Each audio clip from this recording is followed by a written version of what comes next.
Praise the lord. ఈరోజు దేవుని వాగ్దానము, నేను పాడెదను యెహోవాను గూర్చి స్తుతిగానము చేసెదను. కీర్తనల గ్రంథము 27వ కీర్తన 6వ వచనము. ప్రియ సహోదరి సహోదరులారా, మన జీవితాలలో ఎన్నో అడ్డంకులు, శ్రమలు, ఇరుకులు, బాధలు, మరి వ్యతిరేకమైనటువంటి పరిస్థితులు మన ఎడల ఎదురైనప్పుడు, మన యొక్క శక్తి మనకి చాలటం లేనప్పుడు దేవుని యొక్క సహాయము మనకి అవసరం అండి. మరి మనం ఎదుర్కొంటున్న ప్రతి ఒక్క పరిస్థితులన్నిటిలో నుంచి కూడా విజయాన్ని దయచేయగల సమర్థుడు మనం ఆరాధిస్తున్నవాడు. ప్రతి ఒక్క అవసరమైనటువంటి పరిస్థితులన్నిటిలో కూడా దేవుడు మనలను విడిపించి నడిపించి గొప్ప చేసే దేవుడు.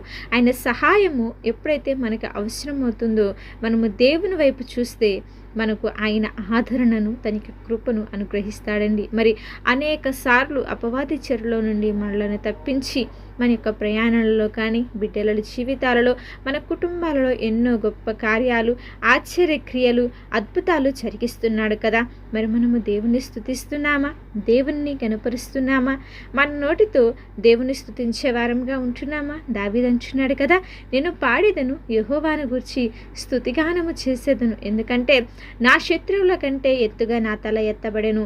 నాకు కలిగిన ప్రతి భయములన్నిటిలో నుంచి ఆయన నన్ను తప్పించను. కాబట్టి ఆయన గుడారంలో నేను ఉత్సాహధ్వని చేయుచు బలులను అర్పిస్తూ ఆయన స్తుతిస్తాను, ఆయన యొక్క నామమును కీర్తిస్తాను, నీ యొక్క నామమును గణపరుస్తాను అని దావీదు సెలవిస్తున్నాడండి.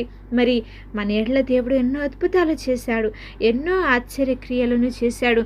మరి ఎదురవుతున్న ప్రతి ఒక్క అనారోగ్య పరిస్థితులన్నిటిలో నుంచి కూడా మనలను తప్పించి జయమును, విజయమును అనుగ్రహించి మరి దేవుని సన్నిధిలో నిలిపాడు కదా. అందును బట్టి మనం ప్రభు సన్నిధిలో దేవుని స్తుతించొద్దా? దేవుని యొక్క నామమును గణపరచొద్దా? ఆయన స్తుతించాలి కదా, గణపరచాలి కదా. కాబట్టి అందరము కూడా మరి పునరుత్థానపు ఆరాధనకు సిద్ధపడుతూ దేవుణ్ణి స్తుతించేవారంగా, కీర్తించేవారంగా, గణపరిచేవారంగా ఉందాం. మరి వాక్యం సెలవిస్తుంది కదా, ఒక్క దినమంట దేవుని సన్నిధిలో గడిపితే అది 1000 దినాల కన్నా కూడా శ్రేష్టమైనదంటండి. మరి దేవుని సన్నిధికి వెళ్ళేటప్పుడు నువ్వు సిద్ధపాటును కలిగి ఉన్నావా? ఆరాధనకు వెళ్తున్నావు, వెళ్ళి వస్తున్నావు, కానీ మరి దేవుని యొక్క వాక్యాన్ని వింటున్నావా? విని ఆ యొక్క వాక్యాన్ని నీ జీవితంలో మరి అలవర్చుకుంటున్నావా? ఒకసారి ఆలోచన చేయి. ప్రసంగం అయ్యాక వస్తారు కొంతమంది కానుకల సమయాల్లో వస్తారు, కొంతమంది ఆశీర్వాదం ఇచ్చే సమయంలో వచ్చేవారండి. కానీ వారి యొక్క ఆలోచన ఏంటంటే ఆదివారం నాడు మరి ప్రార్థనకు వచ్చి మరి స్కూల్కి పిల్లలు వెళ్ళి ప్రతిరోజు అటెండెన్స్ వేయించుకుంటారు కదా, అలాగే ప్రతి ఆదివారం కూడా మరి దేవుని మందిరానికి వచ్చి అటెండెన్స్ వేయించుకుంటే చాలు అని చెప్పి పొరపడుతున్నారు. దేవుని యొక్క ఆశీర్వాదాలు అలా చేస్తే వారి యొక్క జీవితాలలో రావండి. మనము దేవుని మందిరానికి వెళ్ళినప్పుడు మన యొక్క ప్రవర్తనను జాగ్రత్తగా చూచుకోవాలి. మరి మనం ఏదన్నా ఫంక్షన్కి కానీ, ఎక్కడికన్నా పెళ్ళికి కానీ వెళ్ళాలంటే ఎంత సిద్ధపాటును కలిగి ఉంటాం. మరి దేవుని మందిరానికి వస్తున్నప్పుడు నీ ప్రవర్తన, నీ మాట, నీ వస్త్రధారణ అన్నీ జాగ్రత్తగా చూసుకోవాలి కదా. ఎందుకు గమనించుకోవాలంటే ఆయన మన మధ్య ఉన్నాడు. ఆయన రాజులకు రాజు, ప్రభువులకు ప్రభువు. ఆయన భయంకరుడైన దేవుడు. ఆయనకి ఇవ్వాల్సినటువంటి గౌరవము, ఆయనకి ఇవ్వాల్సినటువంటి సమయము మనం ఆయనకి ఇవ్వాలి.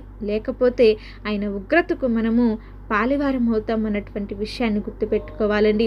రారాజును పూజించడానికి వెళ్తున్నాం మనం. కాబట్టి మన ప్రవర్తన, మన వస్త్రధారణ ఎప్పుడు కూడా శుభ్రముగా, నీటిగా ఉండాలి. మన యొక్క వస్త్రధారణ, నడక దేవునికి అనుకూలంగా ఉండాలి. కానీ లోకస్తులు చేసినట్టు లోకాన్ని మరియు ఇతరులను ఆకర్షించేదిగా ఉండకూడదండి. మనము ఎప్పుడు కూడా దేవుని మందిరానికి వచ్చిన ప్రార్థనాపూర్వకంగా రావాలి. ప్రభువా, ఈరోజు నాతో మాట్లాడు, నన్ను నీ ఆత్మతో నింపు తండ్రి అని ప్రార్థనాపూర్వకంగా వస్తే దేవుడు తప్పకుండా తన యొక్క స్వరము ద్వారా నీకు వినిపిస్తాడండి. ఏదో విధంగా, ఏదో ఒక రకంగా దేవుడు నీతో మాట్లాడతాడు. మరి ఈ రకమైనటువంటి సిద్ధపాటు, క్రమశిక్షణ కలిగి కనుక మనం ఆరాధనకి వెళితే ఆ ఆరాధన నీకు ఆశీర్వాదకరంగా ఉంటుంది. మరలా వచ్చే మరి పునరుత్థానపు ఆదివారం వచ్చే అంతవరకు కూడా ఆ యొక్క వాక్యము నిన్ను భద్రపరుస్తుంది. కాబట్టి నిన్ను నువ్వు సరిచేసుకొని దేవుని సన్నిధిలో ఉన్నటువంటి ఆనందాన్ని, దేవుని సన్నిధిలో ఉన్నటువంటి సంతోషాన్ని గుర్తెరిగి ప్రభు సన్నిధికి వెళ్ళేవారు. వారంగా ఉందాం. దావీదంట ఎంతో సంతోషించేవాడంట దేవుణ్ణి స్తుతించడానికి, దేవుణ్ణి కనపరచడానికి. మరి దేవుని మందిరానికి వెళ్తున్నటువంటి మనలో అటువంటి సంతోషము, ఆనందము ఉందా? ఒకసారి నువ్వు పరిశీలన చేసుకో. ఎలాగ వెళ్తున్నాం మనం దేవుని మందిరానికి? ఏదో అలవాటుగా వెళ్తున్నామా, లేకపోతే ఆచార భక్తిగా చేస్తున్నామా, లేకపోతే నీ హృదయానుసారంగా దేవుణ్ణి స్తుతిస్తున్నావా? ఎవ్వరూ లేరు. నీ చుట్టూ సమస్యలు, బాధలు, ఇరుకులు, ఇబ్బందులు ఉన్నాయని వేదన పడుచున్న సమయంలో నీకు విడుదల కలిగించింది ఆయన కదా, నిన్ను నడిపించింది ఆయనే కదా. నువ్వు నిజంగా దేవుని బిడ్డవైతే క్రమశిక్షణ కలిగి ప్రభు సన్నిధిలో ఎదుగుతావు. కాబట్టి మనమందరం కూడా దేవుని సన్నిధికి సిద్ధపాటు కలుగుతూ దేవుణ్ణి స్తుతించడానికి, మన ఏళ్ళ ఆయన జరిగించిన ఆశ్చర్య కార్యములన్నీ కూడా తలపోసుకొనొచ్చు దేవుని యొక్క నామమును గణపరిచే వారంగా ఉందాము.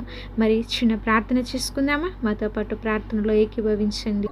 మమ్మల్ని మిక్కిలిగా ప్రేమించిన మా ప్రియ పరలోకపు తండ్రి, శ్రేష్టమైన కృప కలిగిన నామమును బట్టి మీకు స్తోత్రములు చెల్లిస్తున్నామయ్యా. అవును తండ్రి, దావీదు సెలవిస్తున్నాడు, నేను పాడుతూ స్తుతిగానము చేసేదును అని మీ సన్నిధిలో సెలవిస్తున్నాడు తండ్రి. మేము కూడా మీ యొక్క మందిరంలో పాడుచు ఆనందిస్తూ సంతోషముతో గంతులు వేసే కృపను మా అందరికీ మీరు అనుగ్రహించమని ప్రార్థిస్తున్నాం.